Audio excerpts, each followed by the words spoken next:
নবীদের কথা বলা হয়েছে, ওলিদের কথা বলা হয়েছে। আব্দুল কাদের জিলানী রহমতুল্লাহ তিনি বলতেন, जन्नत दो ज़ख्से या रब क्या करो, जन्नत दो ज़ख्से या रब क्या करो, आरज़ू है मैं तुझसे देखा करो, आरज़ू है मैं तुझसे देखा करो। आय अल्लाह जन्नत জান্নাত দিয়ে আমি কি করব? আমার বড় ইচ্ছা জান্নাতে যদি নাও যেতে পারি, তুমি আল্লাহর সাথে সাক্ষাৎ করতে পারলে, তুমি আল্লাহর যদি একটা নজর আমি আব্দুল কাদের জিলানী দেখতে পারি, আমি আব্দুল কাদের জিলানীর অন্তরে আর কোনো দুঃখ থাকবে না।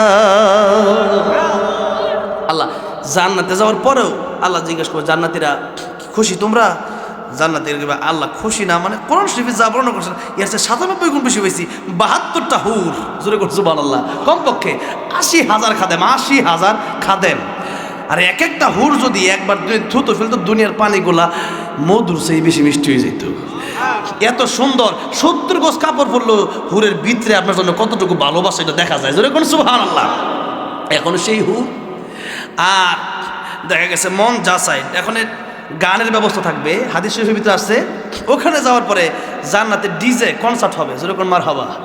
হ্যাঁ, কত মানুষ ডিজে শোনার জন্য পাগল। আল্লাহ নবীকে সেখানে গান হবে, হুররা ড্যান্স করবে। এরপরে সেখানে জান্নাতের গাছের পাতার ভেতরে মিউজিক সিস্টেম থাকবে, যেরকম সুবহানাল্লাহ। এরপরে সেই জান্নাতি রমণীরা একদিকে শিল্পী, আরেকদিকে সে নিজেই নাচবো, যেরকম সুবহানাল্লাহ। কত আরাম কারে কয়, মজা কারে কয়, আর ঘুম টুম নাই গিয়া 70,000 প্লেট খানা খায়া। এরপরে দেখা গেছে মাহফিলে একটা বুঝো না, আমি সানার পর থেকে খাইছি একবার, মানে এনা কত খাইতাম, যে বিরিয়ানি রাঁধছে 2000 লোক খাওয়াইছে আজকে, মানে এই বিরিয়ানি পাইয়া এক প্যাকেট করে লয়ে যেত দরকার। এখন তা লয়ে যেতাম না, তাই খাইয়া গেছি। তার বললাম বিরিয়ানিটা সত্যি কথা, আজকের এই মানে বিরিয়ানিটা জাকির সাহেবের এত মজা হয়েছে, বিশ্বাস করেন আমার জীবনে আমি একটা সত্যি কথা, আমি ফার্ম দেওয়ার লাগে না, মনে তো এত মজার বিরিয়ানি খাইছি। আমি তো বাবর ছিল টেহা বাড়ায় দিয়ে, এত মজার বিরিয়ানি। এখন দেখা গেছে বেশি খাইতেছি, ওই অল্প করে খাইছি, সানার পর একবার খাইয়েছি। তো এখন জান্নাতে যাবো 70,000 প্লেট খাবে। এখন এক পার্টি শেষ করে আরেক পার্টিতে যেতে হবে। 70,000 প্লেট খাইয়া আমার তো চিন্তা করবো যে এখন দুনিয়াতে এক দাওয়াত খাইয়া বিরিয়ানি আমার আরও 2 প্লেট ফেলা মন চাইতেছে, কিন্তু মানে মনে চাই কিন্তু খাইতে না, মানে ফ্যাটও জায়গা নাই। জান্নাত 70,000 প্লেট খাইয়া এরপরে কইব যে আরেকটা পার্টি আছে, এখন বিদায় নিলাম, গিয়ে আরেকটা পার্টি গিয়ে বসবে, দেখবো আবার 70,000 প্লেট। চিন্তা করবো কী করবো, খামো না, এরকম না। দেখবো ওই পার্টিতে বসার আগে একটা ডেক দিবে, ডেক দেওয়ার সাথে সাথে ওখানে বাথরুম নাই, জান্নাতে কোনো বাথরুম নাই, পায়খানা ফস্টাপের দরকার নাই, কথা বলে না। তো সেই জন্য ওখানে বাথরুম যেহেতু নাই, ডেক দিবেন, সব খানা হজম হয়ে যাবে। আর আবার নতুন করে কয়েক সেকেন্ড পরেই আবার মনে করেন আরেক পার্টিতে আপনি আবার 70,000 প্লেট চলবে, যেরকম সুবহানাল্লাহ। এমন না যে মন চায় কিন্তু খাইতারি না, বিষয়টা এমন না, মন চায় আবার মানে খামো না, এমন হইতে পারে না। জান্নাত তো 70,000 প্লেট খাই, এক পার্টি শেষ, আরেক পার্টিতে যাব, ওই পার্টিতে আবার খাওয়া হবে, একদিকে খাবেন, আরেকদিকে ডান্স হবে, আরেকদিকে গান হবে, বাজনা হবে, হোররা গান গাইবে, যেরকম আল্লাহু আকবার। দুনিয়াতে মজাগুলা নিয়ে নিলে আখিরাতে পাওয়া যাবে না। দুনিয়াতে আমাদেরকে ওই গান থেকে, ওই ডিজে থেকে বেঁচে থাকতে হবে জান্নাত পাওয়ার আশায়। এই জন্য আল্লাহ কোরআন শরীফে যেখানে জাহান্নামের কথা বলছে, জান্নাতের কথাও বলছে, বান্দারে আসো, তোমার জন্য তো অনেক নিয়ামত রেখে দিচ্ছি আমি আল্লাহ। তো সুতরাং জান্নাতে যাওয়ার জন্য আমাদেরকে নামাজ পড়তে হবে। তাই তো জান্নাতে যাওয়ার পরেও এত নিয়ামত, এবার জান্নাতের কয় আল্লাহ আর কি চাইতাম, আল্লাহ যা মন চাই তাই পাই। 33 বছরের যুবক, জীবনে কোনোদিন বয়স 34 বছর হবে না, জোরে কোনো সুবহানাল্লাহ, ওই 33 বছরই, আর কোনোদিন বৃদ্ধ হবে না। কি শান্তি, কি আনন্দ, কোনো ঘুম টুম নাই, খালি ঘোরা আর খাওয়া আর মানে গান বাজনা করা, আর দেখা গেছে বউর লোক বইয়া গপ্প করা, একবার বসবেন আলাপ করতে করতে কয়েক হাজার বছর চলে যাবে, জোরে কোনো সুবহানাল্লাহ। এত সুন্দর তো কথাটা বোঝেন নাই, যত বেশি সুন্দর এত ছায়া থাকতে মজা, কথা ঠিক নেবে ঠিক। এখন সুন্দর তো জানা হুর এত সুন্দর, দুনিয়ার যদি একবার ছায়া যদি একটা মুস্কি হাসি দিত, সূর্যের আলো ফেল, আল্লাহু আকবার, সেই হুর রেডি। এখন দেখা গেছে সেই হুর দিকে যখন তাকাইবে না, আরে বাবা রে সুন্দর কারে কয়, এত সুন্দর হুরের দিকে তাকায় কয়েক হাজার বছর চলে যাবে, যেরকম সুবহানাল্লাহ। না আল্লাহ যে আর কি চাও, আল্লাহর কিছু চাই না অনেক, কিন্তু যারা আল্লাহর ওলি, এরা কইব আল্লাহ মেরা মন রাজা না কেমন খারাপ। আল্লাহ কই কি হয়েছে, তখন অন্য জানতে পারবে কিরে আমরা তো কিছু দরকার নাই, ওলামায়ে কেরামদের আবার কি দরকার? তখন ওলামায়ে কেরামদের নেতৃত্ব চলবে। আল্লাহু আকবার বলেন। আলেমরা কি কয় দেখি, নবীরা কি কয় দেখি না, আল্লাহর ওলিরা কি বলবে? ওই যে আব্দুল কাদের জিলানী বলতেন, জান্নাত দোজখ সে ইয়া রব্বি ক্যা করো, জান্নাত দোজখ সে ইয়া রব্বি ক্যা করো, আরজু হ্যায় मैं तुझसे देखा करो, आरज़ू है मैं तुझसे देखा करो। তখন জান্নাতীরা আল্লাহকে ডেকে বলবেন, রব্বুল আলামিন জান্নাতের ভিতরে এসেছি, আয় আল্লাহ দুনিয়াতে বাড়ি গাড়ি নারী কত আরাম এসেছিল, সব রাতে মেরে দিচ্ছি। দুনিয়াতে থাকা অবস্থায় আরামের অনেক কিছু ছিল, বাড়ি গাড়ি সব ছিল, ওগুলা চাই নাই।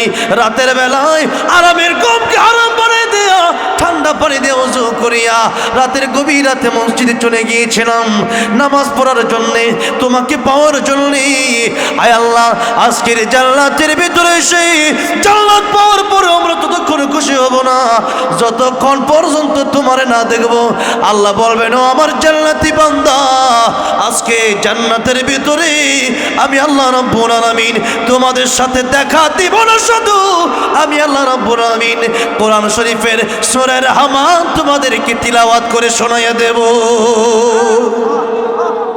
তখন আল্লাহ রাব্বুল আলামিন তিলাওয়াত করবেন, শত শত হাজার হাজার বছর চলে যাবে, আমার আল্লাহর কণ্ঠ শুনে জোরে কোন সুবহানাল্লাহ।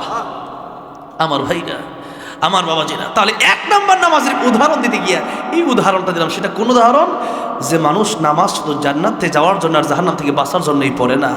আল্লাহ নবী বলেন, আল আম্বিয়া ওয়া হিয়াউন ফি কবরিহিম আল মুসাল্লুন, নবীরা তাদের স্ব কবরে, তারা নিজস্ব কবরে তার নামাজ পড়তে থাকে। জোরে কোন সুবহানাল্লাহ।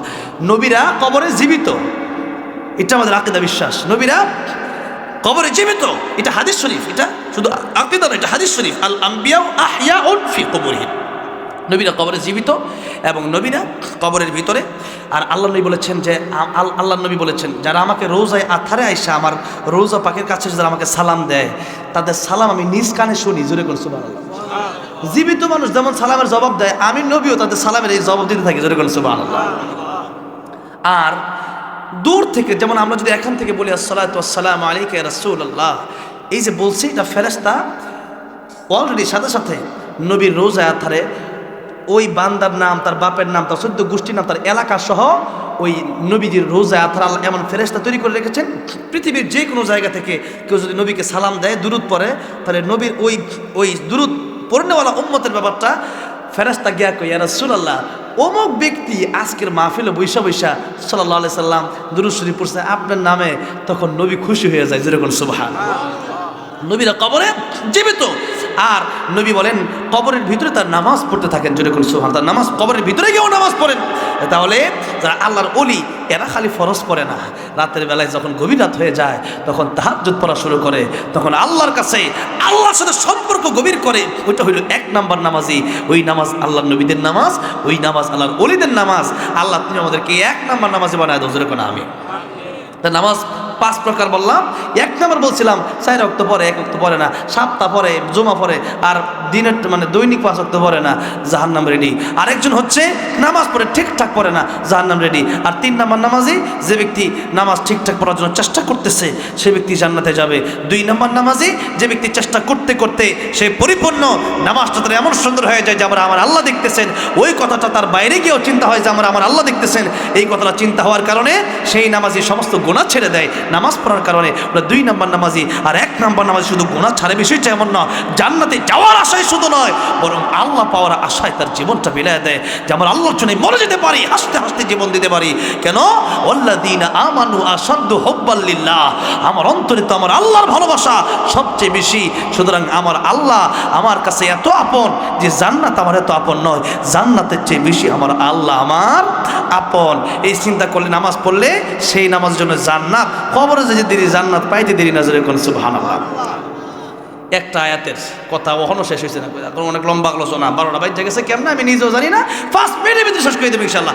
এবার আসেন নামাজ। নবী কয় নামাজের ব্যাপারে কিয়ামতের দিনে সর্বপ্রথম হিসাব নেওয়া হবে। নামাজের হিসাব যারা ঠিকঠাক দিতে পারবে তাদের সব হিসাব ঠিক, তারা জান্নাতে যাবে। যেরকম সুবহানাল্লাহ। নামাজের হিসাব যারা দিতে পারবে না তারা সব হিসাবে ধরা খাবে, জাহান্নামে যাবে। তাহলে নামাজ আজকে থেকে কয় ওয়াক্ত হবে? 5 ওয়াক্ত আল্লাহ তৌফিক দান করেন, জোরে বলেন আমিন। 2 নম্বরে আল্লাহ রাব্বুল আলামিন বলছেন, 2 নম্বরে জাহান্নামের যে উত্তরটা দেবে, ওয়ালাম নাকুনু তুইমুল মিসকিন, মিসকিনদের খাবার দেয় নাই, গরিব মানুষকে সহযোগিতা করে নাই। অনেকে যাকাত আসে কিন্তু যাকাত ঠিকঠাক দেন না। যাকাত গরিব মানুষ নেওয়াটা আবশ্যক নয়, ধনীর যাকাত পৌঁছায় দেওয়া আবশ্যক। গরিব যাকাত না নিলে জাহান্নামে যাবে না, ধনী যাকাত না দিলে জাহান্নামে চলে যাবে। নবী বলেছেন এই যাকাত, যে যাকাত সে দিল না, জমায় রাখলো, এই জমানো মাল সাফ হয়ে বলবে আমি তোর সেই সম্পদ, তুই যাকাত দিস না, তাহলে যাকাত দিতে হবে।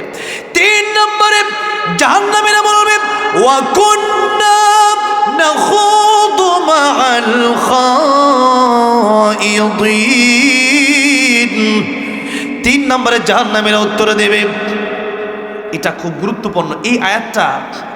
আমার শেষ গুরুত্বপূর্ণ আলোচনা, একটা গজল গাইতে বলছে, আমি বলবো এখন, তবে শেষ গুরুত্বপূর্ণ ওয়াজটা একটু শুনি।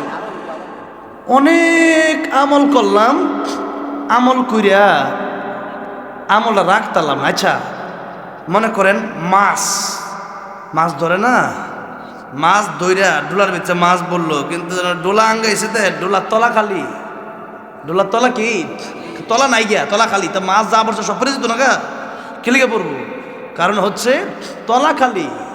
আমল করতেছি, আমলের বাক্সে তলা খালি, নামাজ পড়ে লাভ নাই, রোজা রেখে লাভ নাই, দান করে লাভ নাই। দেখেন তো কার কার ভিতরে এই গুণটা আছে, ভালো করে শোনেন।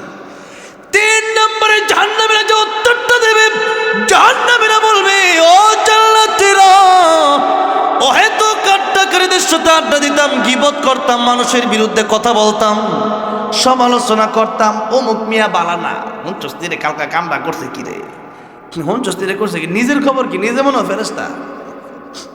যে ব্যক্তি প্রকৃত বুদ্ধিমান, আল কাইয়িসু মান দানা নাফসা, ও নিজেকে নিয়ে চিন্তা করে। আর যে ব্যক্তি বেকুফ হয়ে পড়লে পড়ে থাকে খালি, হ্যাঁ কিনে করছে। এখন এই যে গীবত করলেন, আল্লাহকে ওয়ালা ইয়াগতাব বা'দুকুম বা'দা, একে অপরের বিরুদ্ধে সমালোচনা করো না।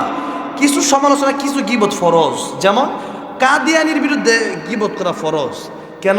এই কাদিয়ানির বিরুদ্ধে গীবত না করলে তো ঈমান নষ্ট করে লাগবে, কথাটা বোঝেন নাই? হ্যাঁ, তো নবী দাবি করছে কাদিয়ানি, এখন আমার নবীর কাছ থেকে অনেকে ওইদিকে যাবো গা, তার কাছে বাঁচানোর জন্য।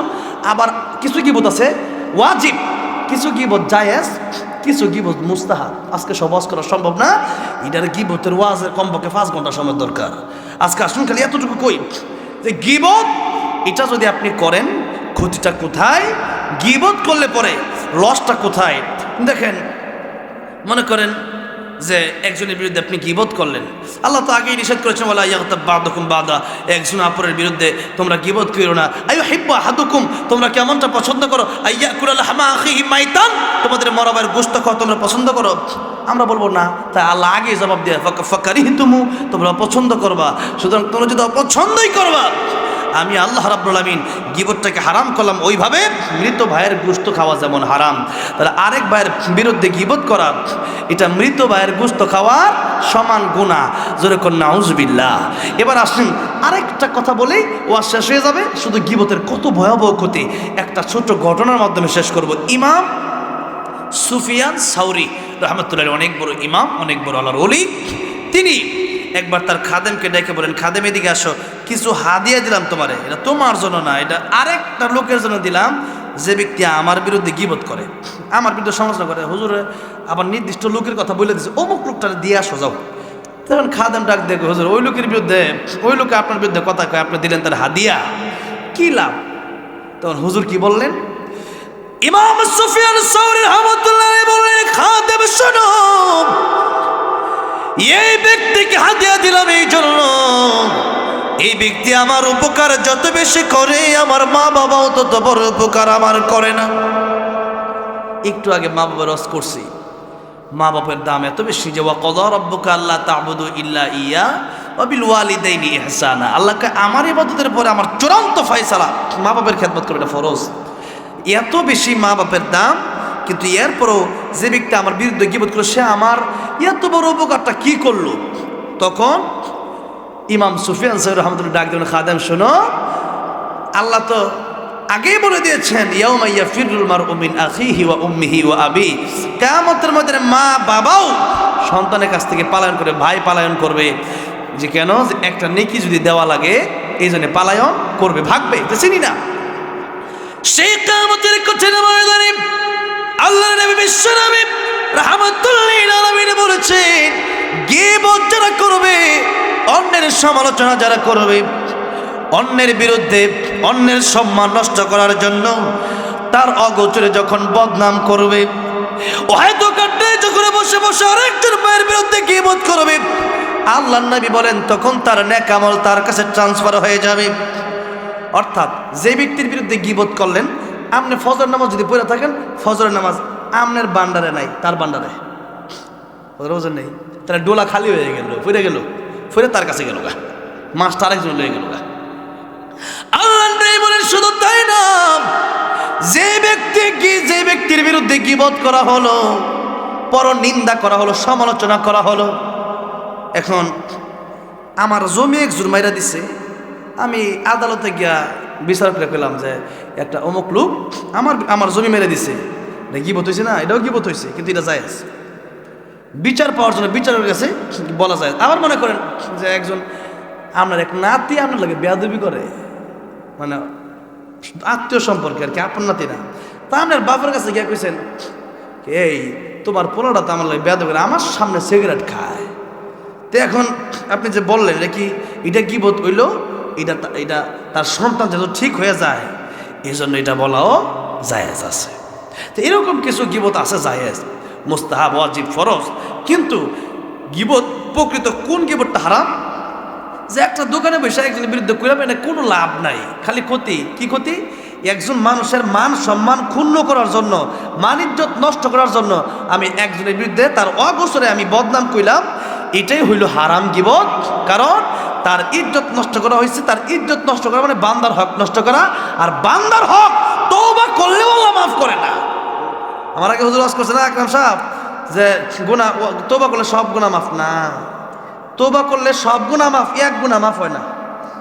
এক গুনাহ তওবা করলে আল্লাহ সব গুনাহ মাফ করে, কিন্তু বান্দার হক যে ব্যক্তি নষ্ট করে, বান্দা না মাফ করলে আল্লাহ কিয়ামতের ময়দানে তারা মাফ করবে না। সুতরাং তওবা করলে সব গুনাহ মাফ, এক গুনাহ মাফ না। এটা শূন্য বুঝা বাড়ির যান যে আমার ওয়াইফ একদিন এই যে গাছের পাতা চিন্তাছে, পাতা ছিল কি লিগা, কি হয়েছে? আমাকে ফাতা ছিল কি হয়েছে না, এবারটা যদি এই ফাতার দাবি রাখে জবাব দিতে পারবা না। তাহলে একজন মানুষের একটা টাকা যদি আপনি নষ্ট করেন, সে যদি দাবি না ছাড়ে, ওইটা যেমন মাফ হবে না, গীবত করে তার মানিজ্যত নষ্ট করছেন, তার সম্মানের হক নষ্ট করছেন। সেই জন্য নবী বলেন গীবত করার কারণে দুইটা ক্ষতি, তোমার নেক আমল চলে যাবো তার কাছে, তার গুনাহ চলে আসবো তোমার কাছে। সুতরাং গীবত বলে এত মারাত্মক ভয়াবহ ক্ষতি। এবার ইমাম সুফিয়ান সাউরি রাহমাতুল্লাহ ডাক দেবেন, খাদেম শোনো, সুতরাং আমার কাছে তার নেক আমলগুলো আমার কাছে চলে আসে, আর আমার গুনাহগুলো সে নিয়ে নিতেছে। তাইলে আমি, সে তার নেক আমল করে দান কইরা নামাজ পড়লো, আল্লাহ লাইগা না আমার লাইগা, তা আমার লাইগা সে নামাজ পড়লো, আর আমি তারে কিছু হাত দিয়ে দিতাম না, এটা কি হয়? দেখি হইল। আচ্ছা, এক মানুষ, এক বন্ধু আমার, মনে করেন যে একদিন এরা বিরিয়ানি টিরিয়ানি খাওয়াইলো, আমি যদি একটা চাও না খাওয়াই, এটা খারাপ দেওয়া যায় না? মানে সে আমার কিয়ামতের ময়দানে আমার মা বাবা নেকি দিবে না, সে তার নেকিগুলো আমার দিয়ে দিবে, আর আমার গুনাহ সে নিয়ে নেবে। আচ্ছা বলেন, এর চেয়ে বড় উপকার হতে পারে? তাহলে তো তার আর বৈকেন না যে এই তুই বলে মানে বদনাম করছ না, গিয়া কইবেন তুমি বলে মানে বদনাম করছিলা, খুব খুশি হয়েছি, নাও তোমার 100টা টাকা দিলাম, দিয়া খাইও, বিরিয়ানি খাইও। কারণ কি, তুমি আমার যে উপকার করছো আমার বাপ মাও করবে, অন্তত একটা চা খাওয়াই দিয়েন। কথাটা বলছেন না, যে একটা চা খাও ভাই, তুমি আমার বদনাম করে আমার যে কামটা করছো, বালা কামটা করছো। তাহলে কিয়ামতের ময়দানে যে ব্যক্তি অন্যের সমালোচনা করলো তার ইজ্জত সম্মান নষ্ট করার জন্য, সে ব্যক্তির আমলগুলো চলে যাবে ওই যার বিরুদ্ধে গীবত করলো। আর সেই ব্যক্তি গীবত কারে কয়, একজন সত্য একটা দোষ করছে, ওই দোষ করার পরেও তার বিরুদ্ধে আপনি গীবত করেন, ওই দোষের গুণটাও আপনার কাছে চলে আসছে। কত বড় অন্যায় আপনি করছেন, আপনি তারা লইয়া আছেন। এই জন্য বাবাজিরা গীবত করা যাবে না। যত আমল করতেছে এই আমলগুলো চলে যাবে আপনার, যদি আপনি গীবত করেন আরেকজন মানুষের বিরুদ্ধে। যদি আপনি যদি মিথ্যা কথা না বলেন, যদি সত্য বলেন, মিথ্যা যদি বলেন, এটা ডাইরেক্ট তুহমত হবে, এটা আরো বড় হারাম। সেই জন্য নিয়ে মিথ্যা, অথবা একটা মানুষ দোষ করলেও এটাও বলা যাবে না। দোষ করছে একটা ব্যক্তি, একটা গুনাহ করে ফেলছে, বা একটা মানে অন্যায় করে ফেলছে, সে আবার দেখা যাচ্ছে যে তার দিকে সে আবার ভালো হয়ে তওবা করে ভালো হয়ে যেতে পারে, কিন্তু আপনি তার বিরুদ্ধে গীবত করে নিজের কাছে গুনাহটা আনবেন না। এটা মারাত্মক লেভেলের গুনাহ। আর এই গুনাহ আমাদের প্রত্যেকটা ঘরে ঘরে, প্রত্যেকটা দোকানে দোকানে এই গুনাহ আজকে আমাদের আছে। সেই জন্য নামাজ পড়লেন কিন্তু গীবত করলেন, নামাজ থাকবে, রোজাও রাখলেন গীবতও রাখলো। মুফাসসিরিনে কেরামগণ বলছেন কেউ যদি রোজা রেখে গীবত করে, মানে এমনি খানা খাইছে তাতে রোজা ভাঙবে, বা মানে রোজা রেখে খাইলে রোজা ভেঙে যায় না, রোজা রেখে গীবত করলো আর রোজা তাই না। হ্যাঁ, আমরা অনেকেই মনে করি যে গীবত করি, কিন্তু রোজা রাখলে, রোজাও রাখলেন গুনাহ ছাড়তে পারলেন না, তাহলে রোজার হক তো আদায় হয় না। কিন্তু বিশেষ করে গীবত করলে আর রোজা থাকে না, কারণ রোজা চলে যাবে আরেকজনের কাছে। সেই জন্য এই 3 নাম্বার এই ভয়াবহ গুনাহ থেকে আল্লাহ আমাদেরকে হেফাজত করেন, জোরে বলেন আমিন। 4 নাম্বার ওয়া কুন্না নুকাদ্দিবু বিয়াউমিদ্দিন, জাহান্নামীরা বলবে যে পরকালের প্রতি এরকম বিশ্বাস করতাম না, যে পরকালে কি হবে না হবে তো গুরুত্ব দিতাম না, খালি দুনিয়া দুনিয়া দুনিয়া। আর পরকালের ব্যাপারে পরকাল একজন যদি জিজ্ঞাসা করে ভাই তোমার কাছে 200 টাকা পাই দাও না কি লিগা, কই দিতাম না, 200 টাকা দিলে কি না দিলে কি, যাও দিতাম না। হ্যাঁ, যে আচ্ছা কিয়ামতের ময়দানে কিন্তু দেখা হবে, সে কিয়ামতের ময়দানে মরার পরে দেখবেন, যা দেখবেন না। তার মানে এটা কিয়ামতকে অস্বীকার করা হলো, এক ধরনের কিয়ামতকে অস্বীকার করা হলো। সেই জন্য এই অস্বীকার যারা করে এবং কিয়ামত নিয়ে যারা গাফলতি করে, পরকালে উঠতে হবে এই বিষয়ে তার বিন্দু পরিমাণ সন্দেহ থাকবে, এরাও জান্নাতে যাবে, জাহান্নামে যাবে না, জাহান্নামে চলে যাবে।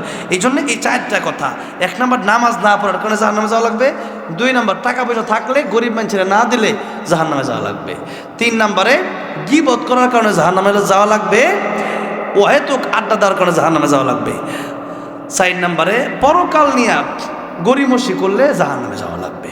সেজন্য আল্লাহ বুঝে আল্লাহ আমাদেরকে আমল করে জান্নাতে যাওয়ার তৌফিক দান করেন, জাহান্নাম থেকে আল্লাহ আমাদেরকে হেফাজত করেন, জোরে বলেন আমিন।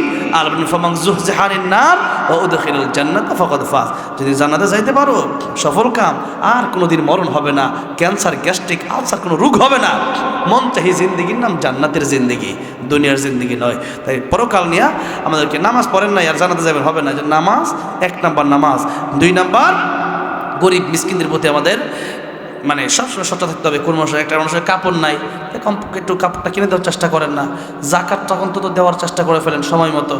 এরপরে গীবত বন্ধ, পরকালকে নিয়ে বেশি বেশি টেনশন করতে হবে, পরকাল নিয়ে চিন্তা করতে হবে। পরকাল নিয়ে যে ব্যক্তি চিন্তা করে সে আমল করতে পারে বেশি বেশি, যে চিন্তাই করে না, পরকাল নিয়ে তার চিন্তাই নেই, সে আমল করতে পারে না। আল্লাহ রাব্বুল আলামিন আমাদেরকে আমল করে পরকালের বিষয়ে চিন্তা করে পরকালের জন্য প্রস্তুতি দিয়ে আল্লাহর পেয়ারা বান্দা হয়ে কবরে যাওয়ার তৌফিক দান করেন, জোরে বলেন আমিন। ওয়া আখিরু দাওয়ানা আলহামদুলিল্লাহি রাব্বিল আলামিন। লম্বা সময় কথা বলে ফেললাম, একটা গজল গাওয়ার জন্য বলেছেন, আমার মোটামুটি একটু অসুস্থ, আর মানে লম্বা সময় তো, আর 2টা সপ্তাহ ধরে একটু অসুস্থ, বেশি ঠান্ডা লাগিয়া অবস্থা খারাপ, কথা কইতে পারতেছে না, নাক বন্ধ হয়ে যায়। এখন দেখা গেছে যে এই 2 সপ্তাহ যেই শীত পড়ছে এটাও এক ধরনের ওয়ামা আসাবাকুম মিন মুসিবাতিন ফাবিমা কাসাবাত আইদিকুম। আজকে যে ভূমিকম্প হয়েছে জানেননি? ভূমিকম্প কেন হয় জানেন? 1 নাম্বার মাদক নেশা যারা করে এদের জন্য ভূমিকম্প আসে। 2 নাম্বার জেনা, 2 নাম্বার জেনা অনেক প্রকার আছে, খালি ওই মানে ডাইরেক্ট জেনা করা না, চোখ দিয়া অবৈধ জিনিস চোখের জেনা, হাত দিয়া অবৈধ জিনিস ধরা হাতের জেনা, পা দিয়ে দিকে যাওয়া জেনা, এটা পায়ের জেনা, অন্তর দেয়া খারাপ চিন্তা করা অন্তরের জেনা। হ্যাঁ, এই জন্য কোনো জেনাই করা যাবে না। 3 নাম্বারে নই বলেন 4টা কারণে এই দেশে দুনিয়াতে ভূমিকম্প হয় বেশি বেশি। আরেকটা হচ্ছে নর্তকী নাচ, আরেকটা হলো গান বাজনা, এই কনসার্ট বেশি বেশি করলে তাহলে এই গুনাহ এই ইয়াগুলো মানে ভূমিকম্প আসে। ওয়ামিনান নাসি মান ইয়াশতারি লাহওয়াল হাদিথি লিয়ুদিল্লা আন সাবিলিল্লাহি বিগাইরি ইলমিন ওয়া ইয়াত্তাখিযুহা হুজুয়া। নজর ইবনে হারিস কোরআন বন্ধ করার জন্য গান বাজনা চালু করছিল। গান বাজনা, অনেকে গান বাজনা শুনে ঘুমান, সাবধান, ঘুম এই সব মরণ হয়ে গেলে তওবা করার সুযোগ কেমনে পাবেন? মানে গান শুনতে শুনতে যদি ঘুমায় গেছেন, একটা কবিরা গুনাহ জাহান্নামে যথেষ্ট, জানা যাবে কিভাবে? গান শুনতে শুনতে মরে গেলে তওবা নসিব। যেমন আত্মহত্যা করে যদি কেউ মরে তার তওবা নসিব হয় না, তওবা নসিব না হলে জাহান্নামে যাবে। আল্লাহ যদি কোনো কারণে দয়া করে ভিন্ন কথা, নাহলে তো বিপদ। এই জন্য ইয়ারফোন দিয়ে কানে গান শুনতে ঘুমানো যাবে না। ঘুমানোর সময় তেলাওয়াত, কোরআন তেলাওয়াত শুনে ঘুমাবেন, কিছু না ঘুমাবেন। আব্দুর রহমান সুদাইস, কারি আব্দুল বাসেত, শেখ সুরাইম, হ্যাঁ, এরপরে আরও বড় বড় কারি সাহেবরা কোনো আছেন, তাদের তেলাওয়াত শুনে শুনে ঘুমাবেন, দেখবেন শান্তি। ঘুম আসতেছে না, তেলাওয়াত শুনেন, দেখবেন ইনশাআল্লাহ ঘুম চলে আসবে। অথবা দুরূদ শরীফ পড়তে থাকেন, সাল্লাল্লাহু আলাইহি সাল্লাম সাল্লাল্লাহু আলাইহি সাল্লাম পড়তে দেখবেন ঘুমায় আইসা পারবে ইনশাআল্লাহ। আমল করে করে ঘুমাবেন। যে গজলটা গাওয়ার জন্য বলছে, মদিনার মাটির গজলটা গাওয়ার পরে আল্লাহ আমার মদিনায় যাওয়ার তৌফিক দিয়েছে, কথাটা বোঝা আসছে। সেই জন্য এই গজলটা প্রত্যেক দিন মাহফিলের শেষে এই গজল গাইতে, একদিনও বাদ নেই, একদিনও, এক দুদিন বছরে বাদ যেতে পারে, বাকি বছরে যতদিন মাহফিল করি 2-1 দিন বাদ দিয়ে প্রত্যেকদিন এই গজলটা গাইতে হবে। আর অনেক গজল গাইছি এই গজল, তারপরে এই এলাকায় আমি অনেক গজলের ভিডিও করছি। এই গজলটা আর কি আল্লাহ আমার জীবনে কবুল করে নিছে। যে গজলটা আমি গাওয়ার কিছুদিন পরেই আমার একজন কইছে যে আপনারা, আমি মদিনায়, ওই সময় তো টাকা পয়সা ছিল না বেশি, কইছে যে আপনারা মদিনায় লয়ে যাবো। এরপরে আলহামদুলিল্লাহ এখন তো পার্মানেন্ট, মানে কাতারের পার্মানেন্ট, কাতার থেকে গাড়ি দিয়ে যাওয়া যায়। আর সৌদির সরকারি রেডিওতে আমি তেলাওয়াত করি আলহামদুলিল্লাহ। আরে আমাদের রায়হানো মানে ওখানে গেলে আমরা কিছুদিন আগে তেলাওয়াত দিয়ে আসছি, রেডিওতে রেকর্ড নিয়ে আমাদের। তো এখন তো যাওয়া অনেক সহজ, এখন ব্যস্ত করে যেতে পারে না, ব্যস্ততা শেষ হলে কিছুদিন পরেও যাবো ইনশাআল্লাহ। আল্লাহ যেন মান যারা কবরি ওয়াজাবাত লাহু শাফাআতি, নবী বলেন আমার কবর যে জিয়ারত করবে তার জন্য আমার সুপারিশ ওয়াজিব হয়ে যাবে। যেরকম সুবহানাল্লাহ, নিয়ত আছে তো ইনশাআল্লাহ। অনেকে স্বর্ণ আছে, যে স্বর্ণের দাম, এক ভরি স্বর্ণের দাম 2 লাখ, আর মক্কা মদিনা যেতে লাগে মাত্র 1.5 লাখ টাকা, কথা ঠিক না ঠিক? সেই জন্য একটু নিয়ত করেন ইনশাআল্লাহ। নিয়তটা করা যাবে তো, নিয়ত করেন যে যাই একটু মক্কা মদিনা দেখে আসি, নবীর একটু সালামটা দিয়ে আসি, হ্যাঁ একটু নিয়ত করা যাবে না ইনশাআল্লাহ? ইনশাআল্লাহ। ও মদিনার মাটি রে, সকল সুখ বুঝি তোর কপালে। ও মদিনা রে,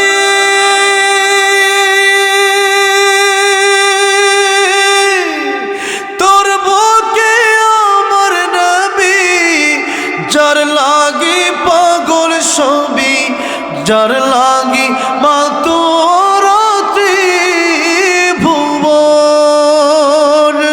ভাবি আমি সারাক্ষণে কখন যাব সেখানে, সহে না আর পরানে।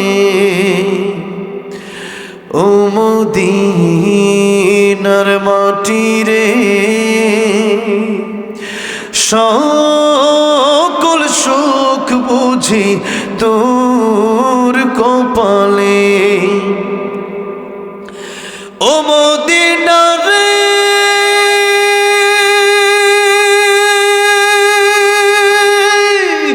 পাখি যদি হতাম আমি, উড়ে উড়ে যেতাম আমি, থাকতো না মনে কোনো যাতনা। দেহে নাই পাখায় আমার, সাথে নাই টাকায় আমার, কেমনে যাব সেখানে। ও মদিনার মাটি রে, সকল সুখ বুঝি তোর কপালে। আল্লাহ সবাইকে বারবার মক্কা মদিনা যাওয়ার তৌফিক দান করেন।